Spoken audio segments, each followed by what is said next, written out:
CMRL Exalogic മാസപ്പടി ഇടപാടിൽ മുഖ്യമന്ത്രി പിണറായി വിജയനും മകൾ വീണ വിജയനും ഹൈക്കോടതി നോട്ടീസ് അയച്ചു. കോൺഗ്രസ് MLA മാത്യു കുഴൽനാടന്റെ റിവിഷൻ ഹർജിയിലാണ് നടപടി. കരാറിൽ വിജിലൻസ് അന്വേഷണം ആവശ്യപ്പെട്ട് മാത്യു കുഴൽനാടൻ തിരുവനന്തപുരം വിജിലൻസ് കോടതിയെ നേരത്തെ സമീപിച്ചിരുന്നു. ജസ്റ്റിസ് കെ ബാബു അധ്യക്ഷനായ സിംഗിൾ ബെഞ്ചാണ് ഹർജി പരിഗണിച്ചത്. ഹർജിയിൽ പ്രാഥമിക വാദം കേട്ട കോടതി എതിർകക്ഷികൾക്ക് നോട്ടീസ് അയച്ചു. മുഖ്യമന്ത്രി പിണറായി വിജയനും മകൾ വീണ വിജയനുമാണ് ഹൈക്കോടതിയുടെ നോട്ടീസ്. കേസിൽ ഇരുവരും മറുപടി നൽകണം. മാത്യു കുഴൽനാടന് പുറമെ പൊതുപ്രവർത്തകൻ G. ഗിരീഷ് ബാബുവിന്റെ ഹർജിയും ഹൈക്കോടതി പരിഗണിച്ചിരുന്നു. മാത്യു കുഴൽനാടൻ നൽകിയ ഹർജി തിരുവനന്തപുരം വിജിലൻസ് കോടതിയും G. ഗിരീഷ് ബാബു നൽകിയ ഹർജി മൂവാറ്റുപുഴ വിജിലൻസ് കോടതിയും നേരത്തെ തള്ളിയിരുന്നു. അന്വേഷണത്തിന് നിർദ്ദേശം നൽകാൻ മതിയായ തെളിവുകൾ ഇല്ലെന്ന് കണ്ടായിരുന്നു വിചാരണ കോടതികളുടെ തീരുമാനം.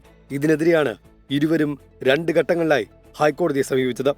നിയമപോരാട്ടത്തിന് ആത്മവിശ്വാസം നൽകുന്ന നടപടിയെന്ന് മാത്യു കുഴൽനാടൻ 24നോട് പറഞ്ഞു. കഴിഞ്ഞ തവണ സ്റ്റേറ്റ് ഒരു ഒബ്ജക്ഷൻ പറഞ്ഞിരുന്നു, ഫയൽ സ്വീകരിക്കരുതെന്നുള്ള പോലെ. ആ ഭാഗം കോടതി ക്ലാരിഫൈ ചെയ്ത് അഡ്മിറ്റ് ചെയ്ത് ഹർജി ഫയൽ സ്വീകരിച്ച് നോട്ടീസ് ഇഷ്യൂ ചെയ്ത സ്വാഭാവിക നടപടിയാണ്. എനിക്ക് ഉത്തമ ബോധ്യമുള്ള കാര്യങ്ങളാണ് നമ്മൾ പറഞ്ഞിട്ടുള്ളതും കോടതിയിൽ സമർപ്പിച്ചിട്ടുള്ളതും മുമ്പോട്ട് കൊണ്ടുപോകുന്നു. ലോക്സഭാ തെരഞ്ഞെടുപ്പിൽ LDFന്റെ പരാജയത്തിന് ഒരു കാരണം മാസപ്പടി വിവാദമെന്ന് പ്രതിപക്ഷ നേതാവ് VD സതീശൻ. പാർട്ടിയുടെ അനുമതിയോടെയാണ് മാത്യു കുഴൽനാടൻ ഹൈക്കോടതിയിലേക്ക് പോയതെന്നും പ്രതിപക്ഷ നേതാവ്.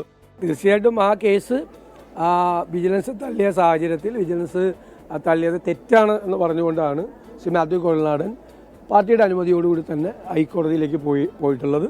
ആ ഹൈക്കോടതിയിൽ ആ കേസ് പോകും. ഒരു വിചാരണ കോടതിയിൽ തള്ളിക്കഴിഞ്ഞാൽ പിന്നെയുള്ള ഓപ്ഷൻ അപ്പീൽ പോവാണ്. ആ അപ്പീൽ ഫൈറ്റ് ചെയ്യും, നിയമപരമായി ഫൈറ്റ് ചെയ്യും ആ കേസ്.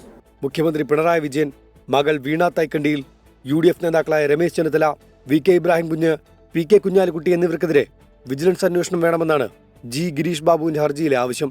പിണറായി വിജയനും വീണ വിജയനുമെതിരെയാണ് മാത്യു കുഴൽനാടൻ അന്വേഷണം ആവശ്യപ്പെട്ടത്. 24 കൊച്ചി.